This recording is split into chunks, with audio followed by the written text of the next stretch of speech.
तो नमस्कार साथियों, मैं अंकित चौहान आपका स्वागत करता हूँ हिंदी की क्लास में। तो सबसे पहले तो मैं आपसे क्षमा चाहता हूँ कि वीडियो थोड़ी लेट हो गई। और बात करते हैं हम आज अपने फर्स्ट पार्ट की। और लगभग आशा है कि समाज के बाद जो हम करने वाले हैं वो पत्रकारिता करने वाले हैं। तो आज समाज पढ़ेंगे और समाज के भेद पढ़ेंगे और समझेंगे, ठीक है। तो यदि हम समाज की बात करें तो समाज और समाज के भेद की आज हम बात करेंगे यहाँ पर, ठीक है। इसे बहुत अच्छी तरह समझना है हमें समाज को। तो इसमें चलते आगे हम।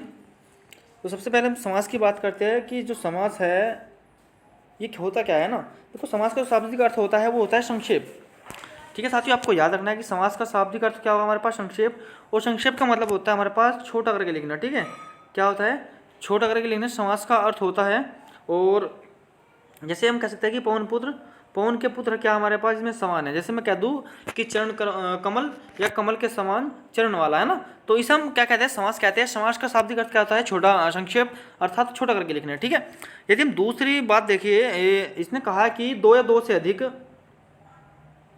शब्दों के मेल से जो बना है उसे समास कहते हैं हम। जो समास होता है वो दो या दो से अधिक शब्दों से मिलकर बना होता है। जबकि हम यदि संधि की बात करें तो संधि जो है हमारे पास दो वर्णों से मिलकर बनी होती है ना। जो प्रथम शब्द है उसका अंतिम वर्ण और जो दूसरा शब्द है उसका पहला वर्ण क्या होता है, हमारे पास संधि का मेल होता है, ठीक है। तो इसको आपको याद रखना है। यदि हम बात करें समास की तो समास के हमारे पास 6 भेद होते हैं साथियों। 6 भेद कौन कौन से हैं वो देखते हैं। हमारे पास मुख्यतः 6 भेद है हमारे पास। और इस वीडियो में हम पढ़ने वाले हैं प्रमुख 3 भाग, ठीक है। तो बात करते हैं सबसे पहले हम क्रमधार्य की। तो क्रमधार्य में आप याद रखेंगे उत्तर पर प्रधान होता है। पहले आप समास देख ले, उसके बाद हम आपको बताएंगे कि ये कैसे आपको याद करने हैं, ठीक है साथियों। तो दूसरा हमारे पास है द्वंद्व समास, तीसरा है बहुव्रीहि समास, और चौथा है द्विगु समास, और पांचवा है अव्ययीभाव समास, और छठा है हमारे पास तत्पुरुष समास, ठीक है। देखो दोस्तों, आपको इसमें जो इनके सबसे पहले मैं आपको बता दूं कि पद होते क्या, ठीक है। देखो, पद क्या होते हैं हमारे पास, इसमें 2 पद होते हैं ना, एक तो पहले वाला और एक बाद वाला ना। यदि पहले वाले की बात करें तो पहले वाले को पूर्व पद बोलते हैं, बाद वाले को उत्तर पद बोलते हैं साथियों, ठीक है। तो इसमें देख लेते हैं हम। देखो, यदि हम बात करें इसमें हमें कैसे याद करना है, सबसे पहले हमें याद करना है इसमें द्वंद्व समास, ठीक है। द्वंद्व समास कैसे याद करेंगे आप, द्वंद्व समास आपको याद करने का फायदा क्या होगा, आपको सब चल जाएगा पता कि इसमें प्रधान कौन सा है ना। आपको मात्र 3 याद करने हैं, 3 आपको वैसे ही याद हो जाएंगे, ठीक है। देखो, द्वंद्व में क्या होता है हमारे पास, इसमें झगड़ा उत्पन्न होता है और इसमें कोई भी पद प्रधान नहीं होता, अर्थात सॉरी, इसमें क्या होता है, झगड़ा उत्पन्न होता है। जिसे क्या कहते हैं, हम दोनों पद को क्या बना देते हैं, प्रधान बना देते हैं, ठीक है। और यदि हम बात करें बहुव्रीहि समास की तो बहुव्रीहि समास जो हमारे पास में कोई पद प्रधान नहीं होता।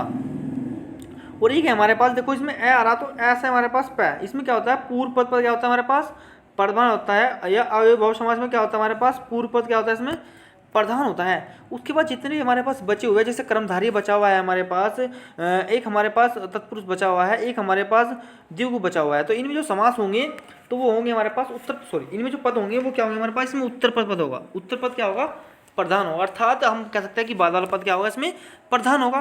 देखो साथियों, एक क्वेश्चन आता है हमारे पास कि द्वंद्व कैसे लिखा जाता है ना, वो उसमें आया था हमारे पास, जिसे बोलते हो आप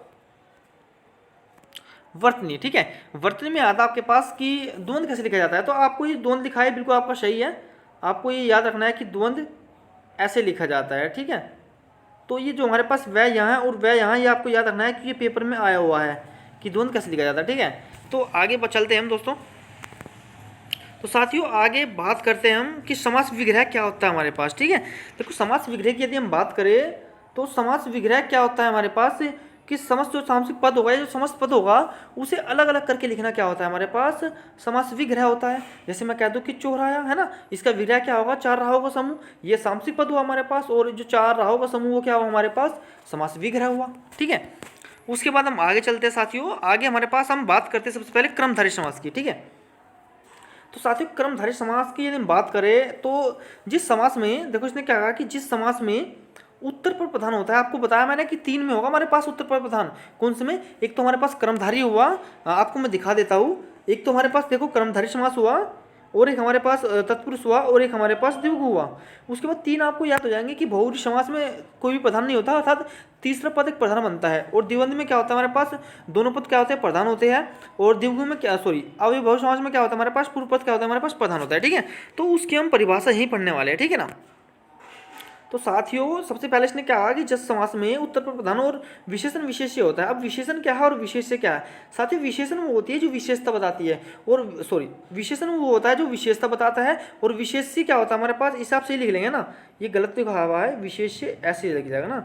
विशेष्य क्या होता है हमारे पास, जिसकी विशेषता बताई जाती है। सपोज करो मैं बताने वाला हूँ, है ना, मैं किसी चीज़ को बता रहा हूँ, तो मैं बताने वाला हूँ, मैं क्या हूँ, विशेषण हूँ, और जिसकी चीज़ की विशेषता बता रहा हूँ वह क्या है, विशेष्य है। ठीक है, उसके बाद यदि बात करें तो इसमें हमारे पास क्या है, उपमान सॉरी उपमेय और उपमान है ना, इसमें क्या होती है, तुलना होती है। ठीक है ना, देखो उपमेय क्या होता है, जो तुलना करता है, और उपमान क्या होता है, जिसकी तुलना होती है। इसमें लिखा हुआ है हमने नीचे, है ना। विशेषण क्या होता है, जो विशेषता बताता है, और विशेष्य क्या होता है, जिसकी विशेषता बताई जाती है। उपमान क्या होता है, जो तुलना करता है, जिससे तुलना करते हैं, और उपमेय क्या होता है, जिसकी तुलना होती है। ठीक है साथियों, तो आगे चलते हैं हम। देखिए कुछ लिखे हुए हमने, ये हमने लूसेंट से उठाए हैं, तो आप इन्हें भी याद कर सकते हैं ना, बहुत अच्छे है ये भी। देखो जैसे इसने दिया हुआ है हमारे पास, फर्स्ट दिया है कि चरण कमल, है ना। इसने क्या करा, हमारे पास ये जो चरण है उसकी तुलना कर दी किससे, कमल से, कि जो कमल है वो चरण के समान है ना, तो कमल के समान चरण। ठीक है, इसे आप याद कर लेंगे।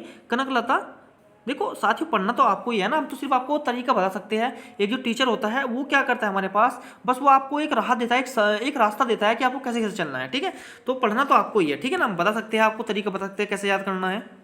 तो इसमें दिया हुआ है हमारे पास कनकलता, है ना, कनकशिलता। उसके बाद इसमें दिया है हमारे पास कमल नयन, है ना, कि जिसकी कमल के समान नयन आँख है। प्राण प्रिय, जो हमारे पास प्राणों के समान प्रिय है, अर्थात प्राण का मतलब हमारी जान से ज़्यादा प्रिय है। उसके बाद चंद्रमुख, है ना, जिसका मुख चंद्रमा के समान है। उसके बाद हमारे पास है मृग नयन, इसने कहा हमारे पास कि मृग के समान नयन वाला, है ना, मृग का मतलब हिरण है हमारे पास यहाँ। देहलता, देह के रूप में जो लता है। उसके बाद हमारे पास है क्रोधाग्नि, क्रोध रूपी अग्नि। उसके बाद लालिमा, लाल है जो मणि।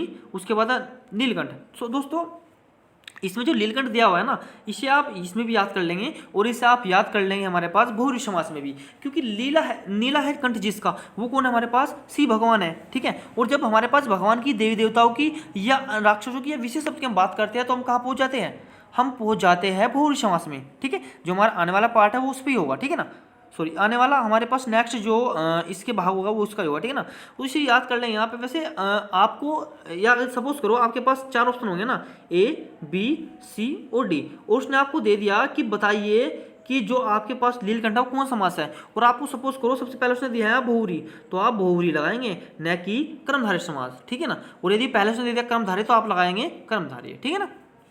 महापुरुष, महान है जो पुरुष, है ना, एक पुरुष की तुलना करेगी किससे, महान आदमी से। ठीक है ना। महादेव, महान है जो देव। ठीक है ना, महान है जो देव, उसकी तुलना किससे करेगी हमारे पास, महान है जो देव, है ना, अर्थात ये कहना कि देव में जो सबसे अलग है वो कौन है हमारे पास, वो महान है, वो कौन है, शिव जी है। ठीक है ना, ये भी आप कह सकते हैं कि ये बहुव्रीहि समास में पहुंच जाएगा। ठीक है ना, जब हम अंतर बताएंगे आपको कर्मधारय और बहुव्रीहि समास में, तो आपको सारे क्लियर हो जाएगा। ठीक है, आप चिंता बिल्कुल ना करें। अधमरा, है ना, आधा है जो मरा, इसे आप याद कर लेंगे। परमानंद, परम है आनंद जो। ठीक है ना, इसे आप याद कर लेंगे। ठीक है, आगे चलते साथियों, कुछ हमने लिखे हुए इसे आप याद कर लेंगे। चंद्र बदन, है ना, चंद्रमा के समान बदन है जिसका। ठीक है ना, उसे आप याद कर लेंगे। उसके बाद हमारे पास नेक्स्ट दिया ने चरण कमल, हम पढ़ चुके हैं पहले, पढ़ने की आवश्यकता नहीं है। तिल पापड़ी, है ना, तिल से बनी पापड़ी से आप याद कर लेंगे, वेरी वेरी इंपॉर्टेंट है ये तिल पापड़ी। ठीक है ना, उसके बाद हम बात करते हैं नवयुवक, न है जो युवक। ठीक है, तो साथियों यदि आपको पसंद आ रहा है तो आप वीडियो को लाइक करें, और अपने दोस्तों को बताया ना कि हमने कोर्स लिया हुआ है मात्र 500 रुपये में, तो बता सकते हैं आप। ठीक है ना, उसके बाद हम बात करते हैं साथियों अगले टॉपिक की। ठीक है, हम बात करते हैं द्वंद्व समास की। तो साथियों द्वंद्व का मतलब होता है हमारे पास, अभी मैंने बताया था ना आपको, झगड़ा। द्वंद्व का मतलब क्या आता है, सॉरी दोस्तों, द्वंद्व का मतलब हमारे पास झगड़ा नहीं होगा ना, वो हमारे पास क्या होगा, द्विगु का होगा। सॉरी भाई, इसमें हमारे पास बिल्कुल सही है, द्वंद्व का मतलब हमारे पास झगड़ा होता है ना, इसमें ही आने वाला है। द्वंद्व का मतलब क्या होता है हमारे पास, झगड़ा होता है। ठीक है ना, इसे आप याद रखेंगे। द्वंद्व का मतलब क्या होता है हमारे पास, झगड़ा होता है। ठीक है, और दोनों पद क्या होते हैं इसमें, प्रधान होते हैं। दोनों पद क्या होते हैं इसमें, प्रधान होते हैं। और विग्रह करने पर क्या होता है हमारे पास, ये तो और निकलेगा, या अथवा निकलेगा, या निकलेगा। ठीक है, ये लगता है, और क्या होता है हमारे पास, द्वंद्व समास कहलाता है। ठीक है साथियों, और इसकी हम पहचान बताइए। एक पहचान इसमें क्या होती है हमारे पास, इसमें एक योजक चिन्ह लगा होता है, और वे क्या होता है, एक दूसरे के विपरीत को दर्शाता है। ये भी आपको याद आना है कि क्या होगा हमारे पास, एक दूसरे को जो विपरीत है उसे क्या दर्शाने वाला है ये। ठीक है ना, तो आगे चलते हैं दो साथियों। कुछ एग्जाम्पल दिया भाई हमने लुसेंट से, तो ये आप याद कर लेंगे। जैसे नदी नाले है ना, नदी और नाले और निकल गया है ना, पाप पुण्य, पाप और पुण्य।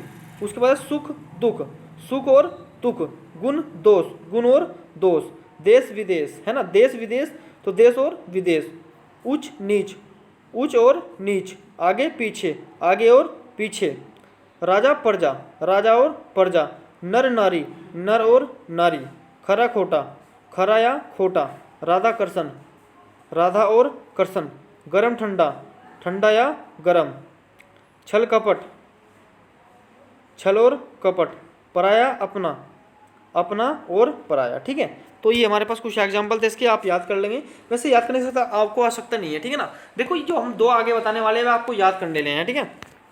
देखो एक है हमारे पास इसमें घर द्वार, घर और द्वार, ठीक है। तो साथियों जो हमने दो लिखे हुए हैं ना, ये वो दो, ये वेरी जो आगामी हमारे पास आने वाले पेपर है, या हम कह सकते हैं कि पॉइंट ऑफ व्यू 746 जो पोस्ट है उसमें ये हमारे पास क्वेश्चन उठ सकता है कि देवासुर में कौन समास होगा।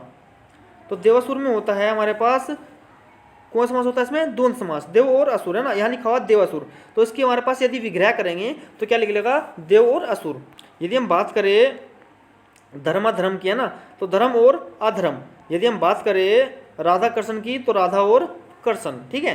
तो ये आप पढ़ लेंगे पॉइंट ऑफ व्यू 640 जो हमारे पास पोस्ट है, वेरी इंपॉर्टेंट होने वाली है। जो हमारे पास वीडियो बना रही है, जो हमारा कोर्स है, ये उसके लिए बहुत ज़्यादा इंपॉर्टेंट होने वाला है। चाहे उसमें उत्तराखंड आप पढ़ रहे हो, चाहे आप हिंदी पढ़ रहे हो। और जिस दोस्त ने हमारा वनद्रोह का कोर्स लिया तो वो वनद्रोह का कोर्स ले सकते हैं। उसमें सुनील सिन्हा जी पढ़ा रहे हैं, उत्तराखंड आपको सोम जी पढ़ा रहे हैं, और अंकित चौहान मेरा नाम है, इसमें मैं आपको पढ़ा रहा हूँ हिंदी, ठीक है। 500 रुपये को ज़्यादा फीस नहीं है, मात्र 500 रुपये में आपको सब चीज़ कराई जाएगी। और हम सोच रहे हैं कि समाज के बाद आपको पत्रकारिता ही कराया जाए, क्योंकि ज़्यादा डिमांड बच्चों की आ रही है कि पत्रकारिता कराओ, पत्रकारिता कराओ, ठीक है ना।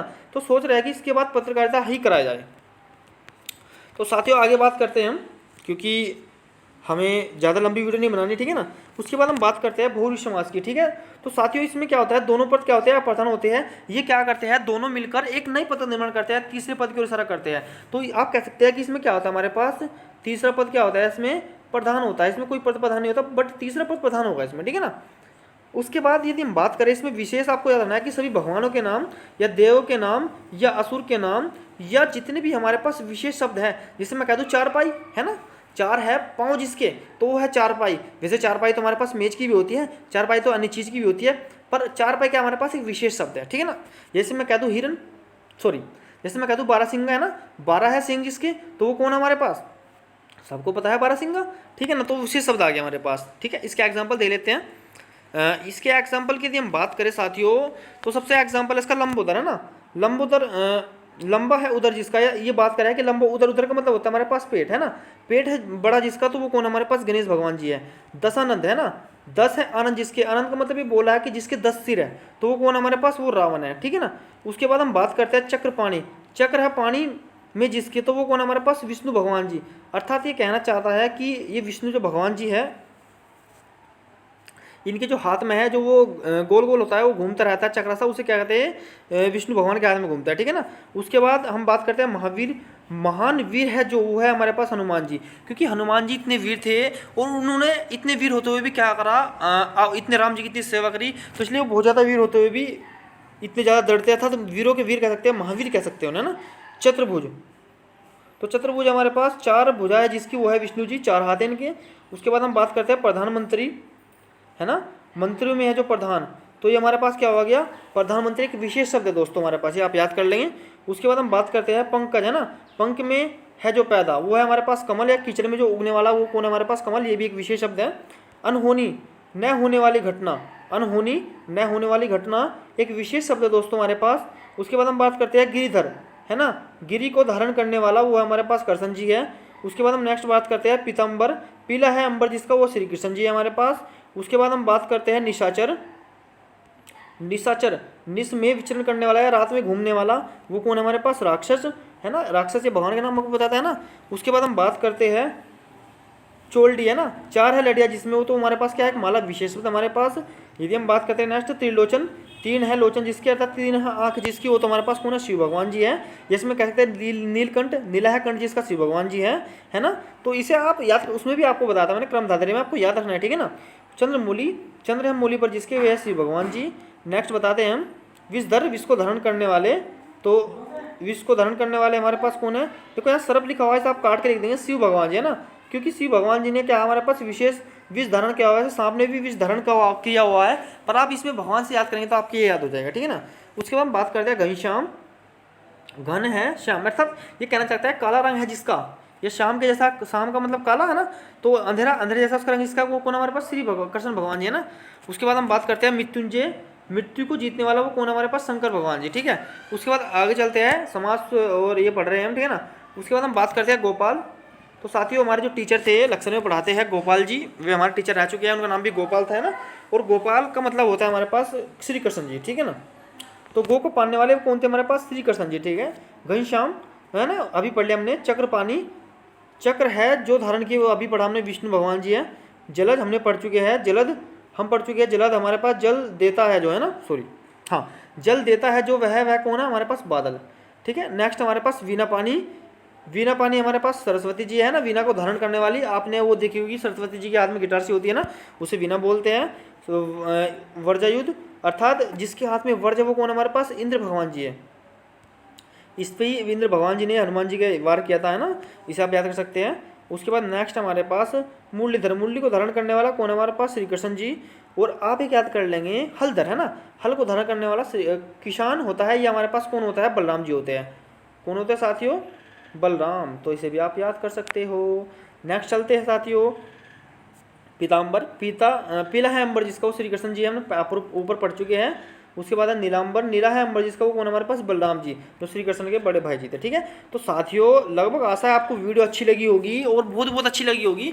यदि वीडियो अच्छी लग रही है तो अभी साथियों को सूचित करो। और पहली बात मैं आपको ये बताना चाहता हूँ कि आपको ये जो वीडियो का लिंक है किसी को सेंड नहीं करना है, मात्र अपने तक ही रखना है, ठीक है ना। तो मिलते हैं हम नेक्स्ट पार्ट के साथ जल्दी, ठीक है। तो साथियों वीडियो कंटिन्यू देखनी है आपको, और कोर्स जिसने फीस जमा नहीं की वो फीस जमा कर दे, ठीक है। तो जय हिंद, जय भारत, जय उत्तराखंड।